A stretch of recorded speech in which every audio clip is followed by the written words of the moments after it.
Big 12 football schedule's out. The KU football schedule's out for 2025, and I gotta say, it ain't so bad.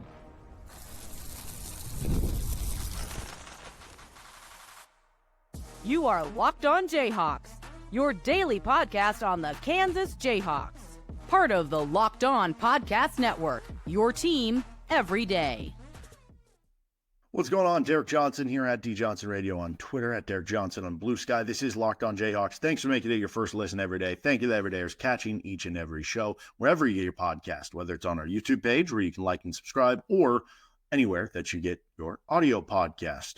On today's edition of the show, we're going to be breaking down the KU football schedule for 2025, which is officially out with the Big 12 schedule. We're going to get into the toughest games on the schedule. We're going to get to the things that stick out the most winnable stretches for KU, the hardest games, the most important games, all that. And we'll finish up with a little bit of a record prediction on this episode of the show, which is brought to you by Game Time.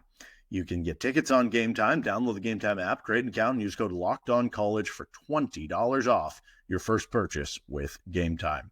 So the Big 12 football schedule is officially out, and you won't believe it, Kansas football is playing 12 games. But the things that stick out the most as part of this Big 12 football schedule for KU. The first part, I think the best part, honestly, is that Kansas has 3 bye weeks as part of this football schedule. So they're going to be playing in week 0, which allows them for 1 extra bye week, meaning that they're playing 3 games as part of this, all part of their non-con. Then they get a bye week. Then they play 4 games. Then they get a bye week. Then they play 3 games. Then they get a bye week. Then they play 2 games. And having those bye weeks, I think, are so helpful over the course of the season, whether it's extra preparation for another team, whether it's spacing things out so guys can be rested over the course of the season, because it's pretty evenly spaced out between those, and helping if there are any injuries at any point of the way through the season. I think the second best part of this is, the reason, going back to them playing in week 0, that they have 3 bye weeks, is that means we get to KU football 1 week earlier than you might have thought. That means we get KU football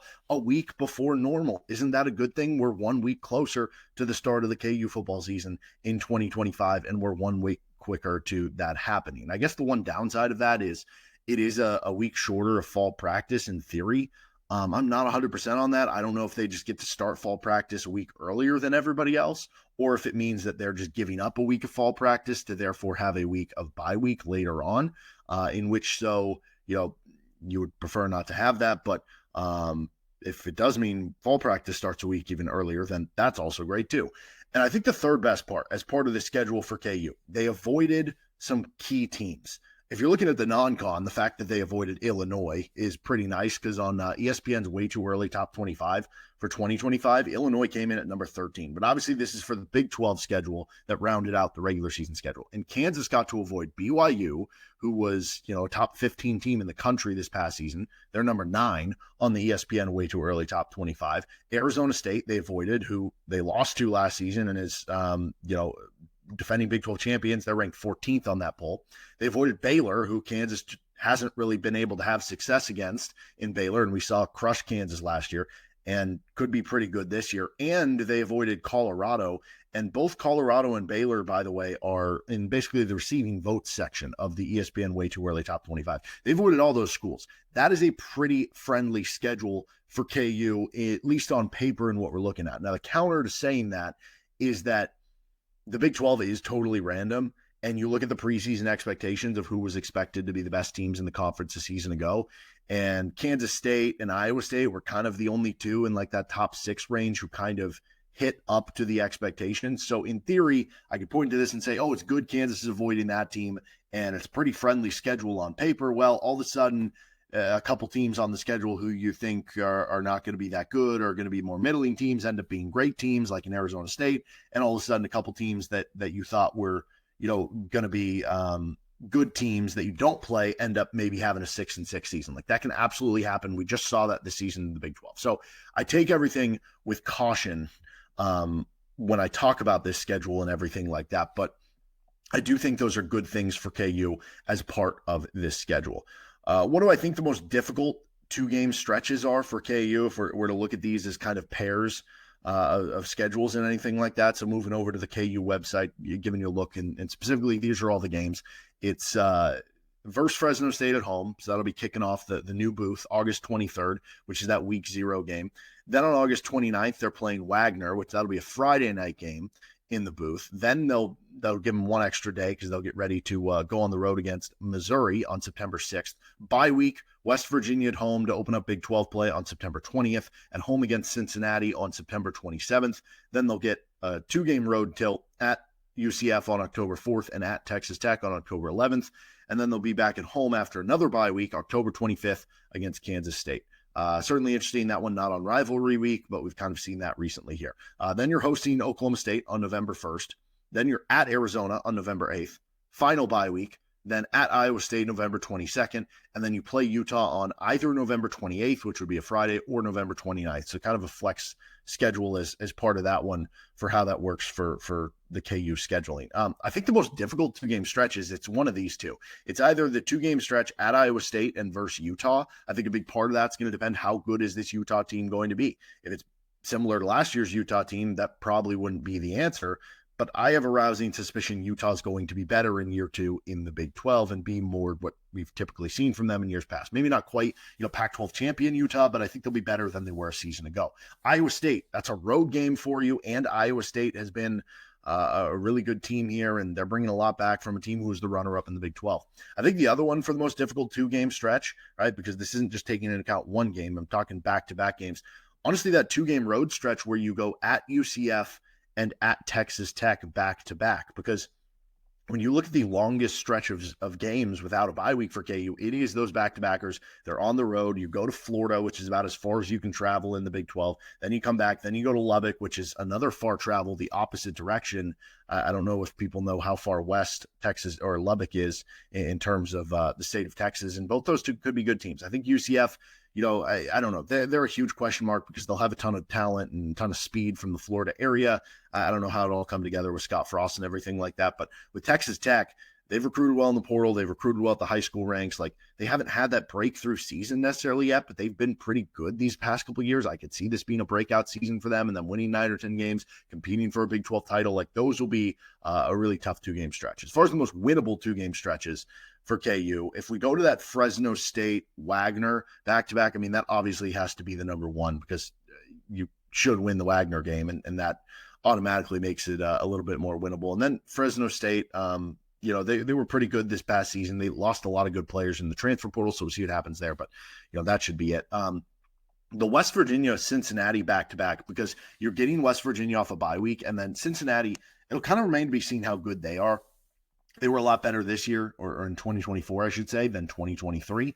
So we'll see how they do in 2025, but that one sticks out. And I think what would be an interesting conversation is, what is the more winnable 2-game stretch featuring a Wildcats on the KU schedule? Is it the 2-game stretch of taking on Kansas State after you come off a bye week and then Oklahoma State at home? Or is it the 2-game stretch where you get Oklahoma State and then at Arizona, to where you could say, okay, well, Kansas State's probably going to be a better team than Arizona, but the Arizona one's on the road and the Kansas State one's at home, and the Kansas State one you get coming off a bye. You could have an argument there. I would argue the K-State, Oklahoma State one is tougher because we haven't seen Kansas beat Kansas State in a long time, but I do think you can make at least an argument there for either side. All right, what are the 4 hardest games, the 4 easiest games individually, the 4 most important games for KU, and then we'll get to our record prediction. This is Locked on Jayhawks. Episode of the show is brought to you by Game Time, where you can get tickets to comedy, sports, theater, concerts, and finding the right ticket at the right price can be a headache sometimes. But with Game Time Picks, it's never been easier. Let me tell you how it works. With Game Time Picks, the app does all the hard work for you. It curates the best deals, so you don't have to waste time searching through endless ticket listings. I've used Game Time a bunch and I absolutely love it. I'm looking right now at KU Colorado tickets for Tuesday, February 11th. They're going to be wearing those weird looking jerseys, and maybe that has discounted the price some. I mean, it's also an 8:00 game on a Tuesday night, but $26 tickets I'm looking at. So that's a great opportunity to use Game Time right there. And you can flick on the all-in pricing. You can flick on the Game Time picks. It's going to help you out. Boom, I'm looking right now, one of the Game Time picks, section 13, row 5 for $87. I don't know if it'll still be available by the time you listen to this, because that is such a good deal. Ready to make your next event even better? Download the Game Time app, create an account, and use code LOCKEDONCollege for $20 off your first purchase. Terms apply. apply. Again, that's code Locked On College for $20 off. Download Game Time today. Last minute tickets, lowest price guaranteed. All right, continuing on the show with what are the toughest games, most important games, that sort of thing for KU football as part of this schedule that is now fully out. And by the way, 7 home games for KU compared to 5 road games. So that's always a nice boon for Kansas. And then you add to the fact that you have some of those bye weeks in there. I really like the schedule for KU. Now, we liked the schedule coming into last year too, and ended up being a lot harder than you thought. Like we said, like Arizona State, you thought was going to be bad. It ended up being great, right? They almost beat Texas to go to the semifinals of the college football playoff, right? Iowa State, you thought would be solid, but maybe you didn't know they were going to win double-digit games, right? So those things tend to happen. We thought Arizona was going to be good and Utah was going to be good, but those didn't end up happening, right? So you look at the toughest games on the schedule. Let's go in reverse order. Number 4, I'm going to go with the Kansas State home game. ESPN, in their way too early top 25, has them at number 16. So if we're just going based off that ranking, this one should be higher. The reason I have it at number 4 and not ahead of some of these other ones it'll be easier for me to debate why this one over that one once we get to those. But with the Kansas State game, you are getting it at home. You are getting it off a bye week. And with how close Kansas has been these past couple of seasons to beating Kansas State, I don't know, new booth, like you've buried the past issues maybe. Like it feels like if ever you were going to win one over K-State, like maybe this would be the one. I don't know. We'll wait and see. So I have that in at number 4. Number 3 is at Missouri. And again, I think Kansas State in a vacuum is a better team than Missouri for 2025 because Missouri, who has had this good 2-year run, they are losing a lot off last year's team. But Missouri's still going to be a good team. They're in the teams considered on that ESPN way too early top 25. And if you have basically a Missouri team that you're viewed as a top 30 team and a Kansas State team you're viewing as a top 20 team, but one's at home off a bye and the other is on the road, not on a bye, I think the one on the road is a little bit tougher. This should be one that is super juiced up environment, both in terms of KU should be juiced up going on the road, but also that Missouri environment is going to be wacky and wild coming into that one for KU. Number 2, though, on the toughest, I'm going to go with at Iowa State. Now, Iowa State has been a team that Lance Leipold has done well against. They've won their last 3 games over the Cyclones, including in Ames in 2023. So maybe you could argue that if you're just talking about past history, the Kansas State game should be more difficult here, or the at Missouri game should be more difficult. But Iowa State comes in at number 11 on that ESPN way too early top 25, and going to be a tough game in Ames. They're going to be a very experienced team. So I have that one in at number 2. Number 1, though, you might be thinking, oh, number 11 on the road or Kansas State, Missouri. What could be number 1? Number 1, I'm going to actually go at Texas Tech. So when you look at where they are in that ESPN way too early top 25, their team's considered. So they're basically a top 30, top 35 team. Here's why I think it is tougher than those other games. 1, I think Texas Tech is going to end up being a top 25 team.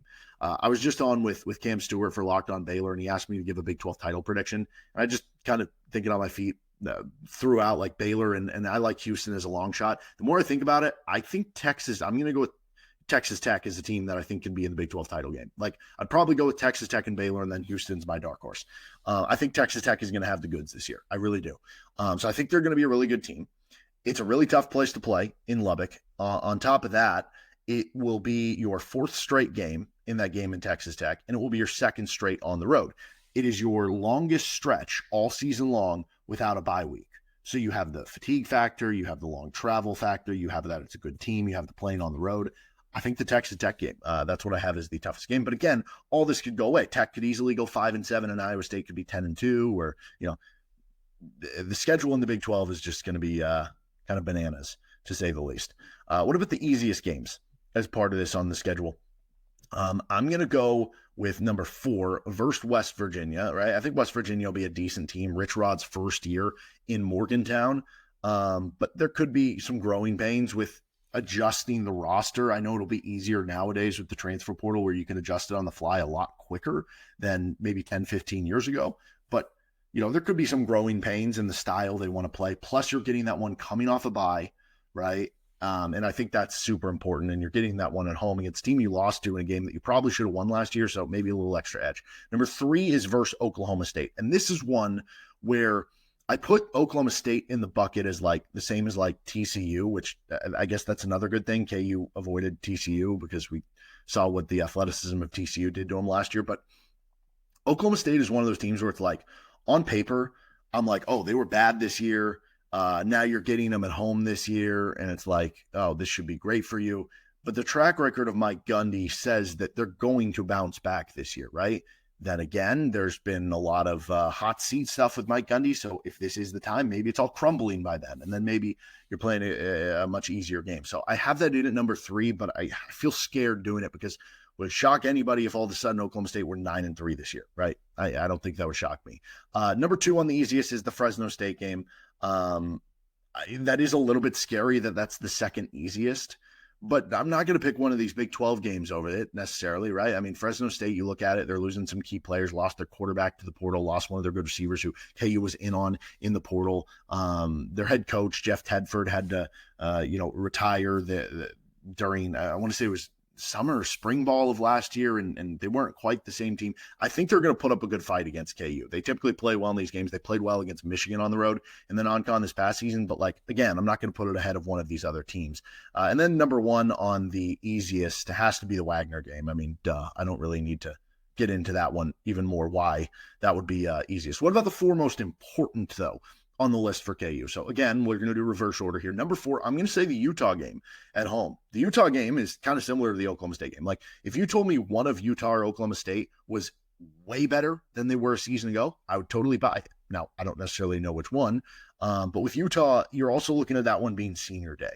And you look at some of the seniors. I know there were a bunch of seniors that graduated off this past year's team, but when you're looking at this next year's team, there's going to be a bunch more seniors, and there's a lot of them that are going to be transfers. So maybe you're not going to have that same long-term attachment, but Jalon Daniels is a part of that class, right? And so anytime you have senior day, it makes it more important, but also that's your final game of the season, right? That could be the difference of making or missing a bowl game. That could be the difference of, finishing the regular season ranked or not. That could be the difference of playing in a Big 12 title game. You never know what that game could mean. So that one in at number 4. Number 3 is the at Iowa State game. The way you've played recently against them, can you continue that, kind of over the last 3 games, keep that winning streak going against Iowa State to where you feel like you are continuing to have that strong level of play against them? And then the fact that it is probably going to be a really good opponent on the road, a really good opportunity to try to score a big road win against another Big 12 title contender if you think you can be a Big 12 title contender this year. In the top 2, though, we have both rivalry games. And I went back and forth on which one should be number 1, right? So full disclosure, the Missouri and the K-State games are in this top 2. Now, the argument for why Missouri should be the most important game is obvious. You haven't played Missouri in over a decade, and they are your biggest rival. So in theory, that one should be number 1 just by that. But here's the difference. So I actually went the at Missouri game at number 2. I went the versus Kansas State game at number 1. And I think there's 2 big reasons why. 1, if the ultimate goal is to win your conference, the Missouri game does not have impact on your conference. And so the conference standings, that mattering, the Kansas State game matters to that more than the Missouri games. That's one reason. The second reason, though, is this. You're going to have more cracks at Missouri. You're going to get Missouri at home in 2026, right? There's more games as part of this home and home. I think 6 games total scheduled between the 2. With Kansas State, it is time for you to end the streak. You have lost too many consecutive games that you need to end this streak, right? And I'm not advocating that you should try to lose to Missouri to beat Kansas State. That's not even correlated at all in any way.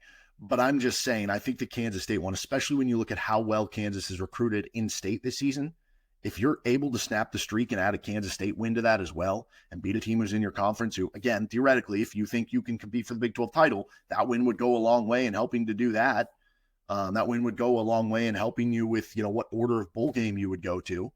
I think that is the most important game, even though Missouri is KU's biggest rival. All right, let's finish up. Way too early record predictions for KU football. This is Locked On Jayhawks. Thanks for joining us on today's episode of the show. We will be back at you with some KU basketball content on Thursday's episode of the show, and then we'll have a little KU K-State preview coming at you on Friday's edition of LOJ. So you look at the KU football schedule, and what is my record prediction? Well, I'm not going to do this as earnestly as I'm going to pick each and every game. I'm going to pick this in segments. We'll do a pick each and every game later because I feel like rosters don't get finalized till really after spring ball. Then you have the transfer portal round 2 and everything. So right now, the way I'm looking at it in the non-con, versus Fresno State, versus Wagner at Missouri. The at Missouri game going to be really tough to win on the road. They're going to be jacked up. They've got a good team. I do think it is a winnable game for KU. Like, I think they can absolutely win the game. But the Fresno State game is a losable game. Again, I'd pick KU to win the game. So I think just you total it up. I'd say 2-1 in the non-con would kind of be my guess there for KU, which I guess that'd be an improvement off what you did this past season. Then you look at the bye week, and then you have a 4-game stretch where I think you could easily say, okay, can you go 2-0 in those 2 home games, especially with West Virginia coming off the bye? And that would get you to 4-1. And then can you just split on the road? And that would get you to 5-2, right? If I'm just picking it, I'm going to say 2-2 if we're just doing this conservatively. I think it's hard right now, to know exactly what you're going to get from a lot of different outputs from Kansas. And of course, there is the one way of looking at this, that Kansas was 5-7 last year and they lost a lot of their good players. How are they going to be better? Well, there's a chance they have improvement and that they hit on some of these transfers and that some of their young players break out and that they get a little luckier in some of these 1-score games, that they have better, coordinator play calling from what they have. Those would be the reasons why. But yeah, so let's say they go 2-2 there. That'd put them at 4-3. Then you're looking at a bye week again. Then you have Kansas State, Oklahoma State, and then at Arizona. Let's say you can go 2-1 in that 3. So that would either leave you lose to K-State and the streak continues, and then you can beat Oklahoma State and Arizona, or, maybe you beat K-State and split the next 2, or maybe you win the 2 home games, lose the road one. That would put you at 6-4 on the season. And then at Iowa State and versus Utah. Like, those are both very difficult games. You could easily lose both games. I'll just say they split. So 1-1, that puts me at 7-5. So that's my way too early record prediction, which I did not look at the Vegas over-under win total until after I went through this in my head and did that segmenting of picks. And then I was curious, okay, I feel like 7 wins after they just win 5 games. I feel like that's going to be the over on the Vegas over-under win total. Turns out FanDuel has it at 7.5. So it's right around where I have it.